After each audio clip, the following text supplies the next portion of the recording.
Hello, hello, hey, beautiful people, and welcome to another episode of Inglês no Rádio. I am your co-host, Foster, and as always, I am here with Alexia, Alexia. How are you doing? I'm fine. What about you, my co host? I am doing wonderfully because we are continuing the conversation about one of my favorite subjects, which is why we are all addicted to our phones. Okay, so this is all because we watched a documentary called The Social Dilemma.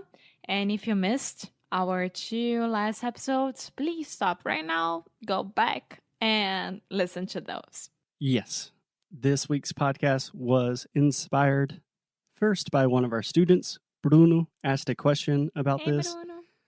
and then we also watched a documentary called The Social Dilemma.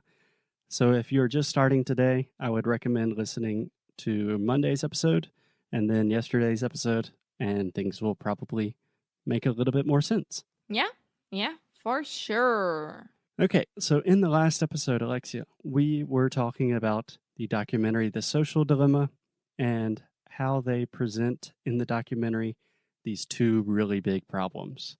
One problem is on an individual level. We are, I think, undeniably becoming more addicted to our phone, our technologies. This is changing our behavior. It's literally changing the neuroplasticity of our brains. It's Changing crazy stuff. relationships, changing everything. Right.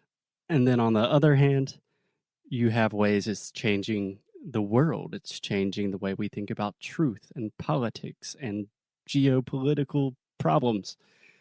So today, let's just focus on the individual level. Okay? Okie dokie. Okay, so yesterday we talked about this guy, Tristan Harris. Do you remember who that is? Yeah, your boy crush. He is my boy crush. And do you remember the name of the organization that he started? Center for Humane Tech. Yes, he started an organization called the Center for Humane Technology that is focused on educating people about this problem and giving people resources to help this problem. Yeah. So on their website, they have a page with all of these resources about how to improve your relationship with your phone and with other digital technologies. So I was thinking we could just talk about all of their different recommendations, talk about which ones we've tried, what we think about them, and hopefully that will help other people as well.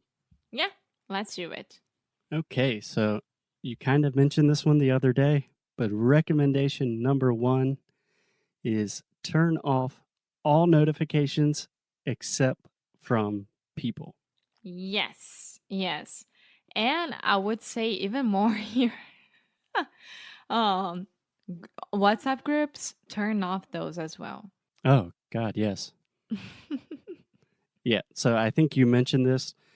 So it's pretty easy on your phone just to turn off all notifications, and you can allow notifications just from certain apps or from specific people. Yes. So in my case, the only notifications I get on my phone are messages from you, my parents, and WhatsApp messages from Felipe, our employee.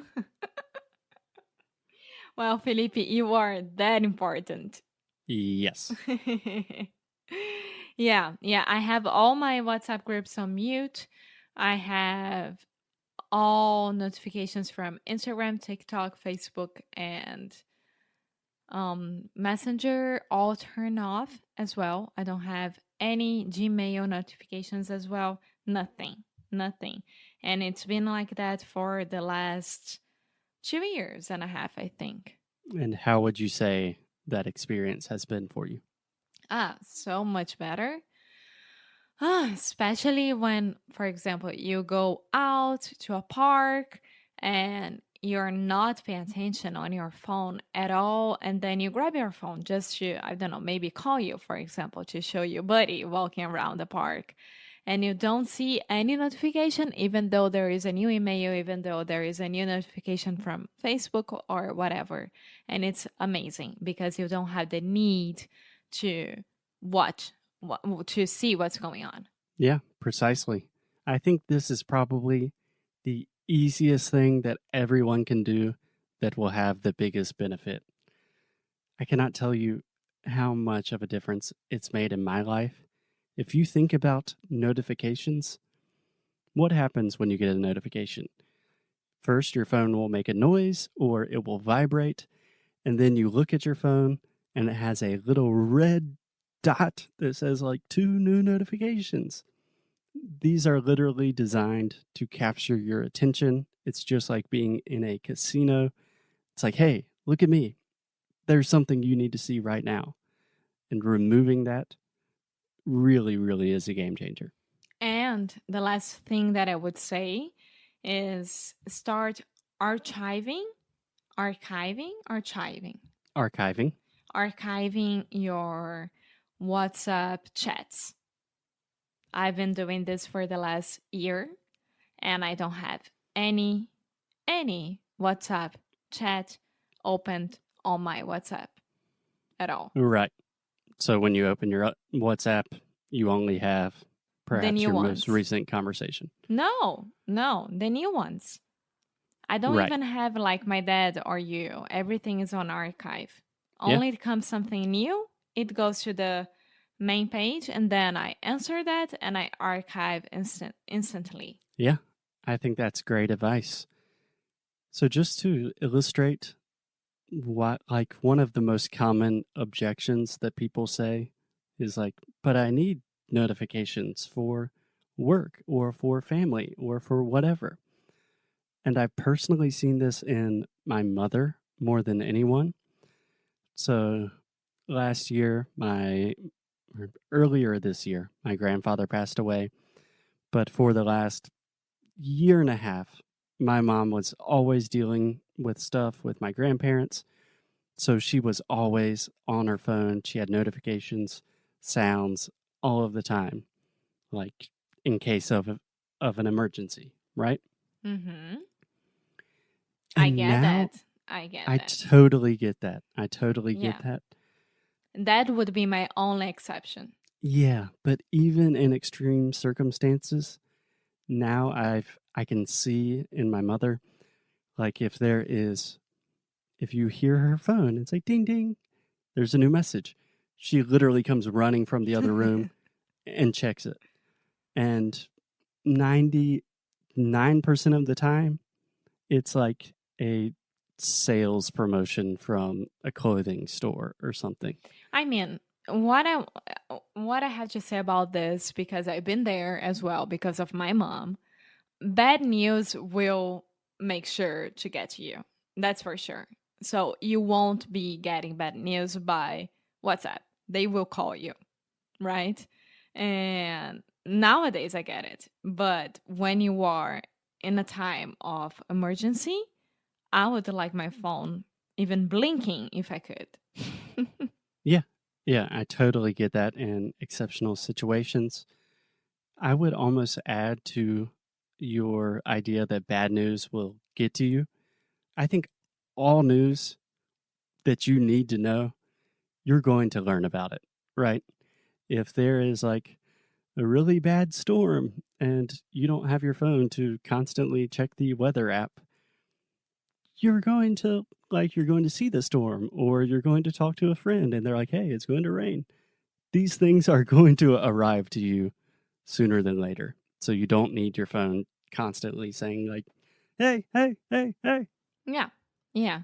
I know that I am a little bit more concerned than you are with this, because when I am in the United States, apart from my dad, I am checking my phone to see if he sent me a message or something like that, but not as much as I used to. And it's a process. It's not easy. Yeah.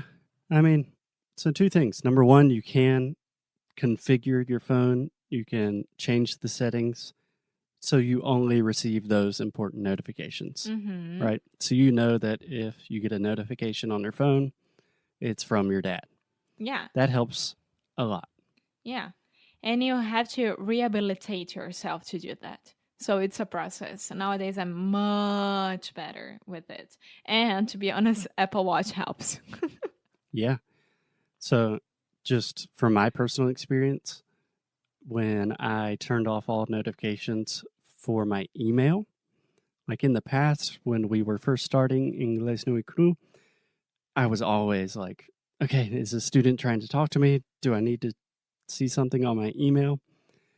And at first, it was really difficult because I was always worried about, like, is someone trying to contact me?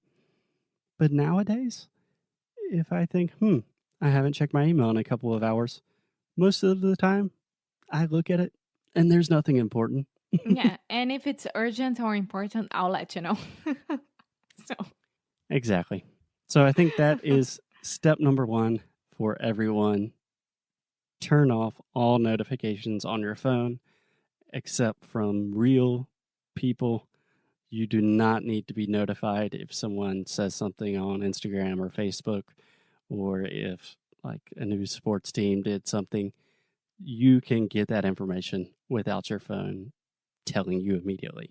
exactly. And if your work obligates you to use WhatsApp, that's very wrong, extremely wrong, and you should talk to your boss. Ooh, that's another great topic for us to talk about. The Okay. workplace and technology. But I think that's good for today. Turn off your notifications, and we will talk to you guys tomorrow. Bye.